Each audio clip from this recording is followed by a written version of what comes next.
Kochi metro നിർമ്മാണം നിർണായക ഘട്ടത്തിലേക്ക്. കൊച്ചി മെട്രോയ്ക്കുള്ള നിർമ്മാണം പൂർത്തിയായ കോച്ചുകളുടെ കൈമാറ്റം ആന്ധ്ര ശ്രീ സിറ്റിയിലെ അൽസ്റ്റോമിന്റെ ക്യാമ്പിൽ നടന്നു. കേന്ദ്രമന്ത്രി വെങ്കയ്യ നായിഡു മന്ത്രി ആര്യാടൻ മുഹമ്മദിന് താക്കോൽ കൈമാറിയാണ് ചടങ്ങ് നിർവഹിച്ചത്. ഈ മാസം 10-ന് കൊച്ചിയിലെത്തുന്ന കോച്ചുകളുടെ പരീക്ഷണ ഓട്ടം മുഖ്യമന്ത്രി ഉമ്മൻചാണ്ടി ഈ മാസം 23-ന് ഉദ്ഘാടനം ചെയ്യും.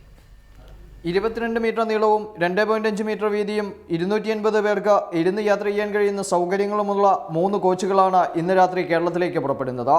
9 മാസം കൊണ്ടാണ് കോച്ചുകളുടെ നിർമ്മാണം കരാറുകാരായ അൽസ്റ്റോം പൂർത്തിയാക്കിയത്. മേക്ക് ഇൻ ഇന്ത്യ പദ്ധതിയുടെ ഭാഗമായി ഫ്രഞ്ച് കമ്പനിയായ അൽസ്റ്റോം തദ്ദേശീയമായി ലഭ്യമായ നിർമ്മാണ സാമഗ്രികൾ ഉപയോഗിച്ച് ഇന്ത്യയിൽ തന്നെ ഇവ നിർമ്മിക്കുകയായിരുന്നു. രാജ്യത്ത് നിലവിൽ ലഭ്യമായ ഏറ്റവും ആധുനിക സാങ്കേതികവിദ്യയും സൗകര്യങ്ങളുമുള്ള കോച്ചുകളാണ് കൊച്ചിക്ക് ലഭിച്ചത്. 3 ട്രെയിലറുകളിലായാണ് കൊച്ചിയിലേക്ക് കോച്ചുകൾ എത്തിക്കുക. സേലം, കോയമ്പത്തൂർ വഴി വരുന്ന ട്രെയിലറുകൾ ഗതാഗത തടസ്സമുണ്ടാകാതിരിക്കാൻ രാത്രി മാത്രമാണ് യാത്ര ചെയ്യുന്നത്. ഈ മാസം 10-ന് മുട്ടം യാർഡിൽ കോച്ചുകൾ എത്തിക്കും.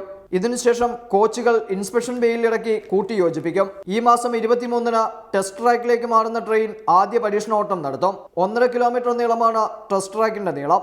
23-ന് നടക്കുന്ന പരീക്ഷണോട്ടം മുഖ്യമന്ത്രി ഉമ്മൻചാണ്ടി ഫ്ളാഗ് ഓഫ് ചെയ്യും. എന്നാൽ ട്രെയിനിന്റെ എല്ലാവിധ സംവിധാനങ്ങളോടും കൂടിയുള്ള പരീക്ഷണോട്ടം ഫെബ്രുവരി അവസാനമാവും നടക്കുക.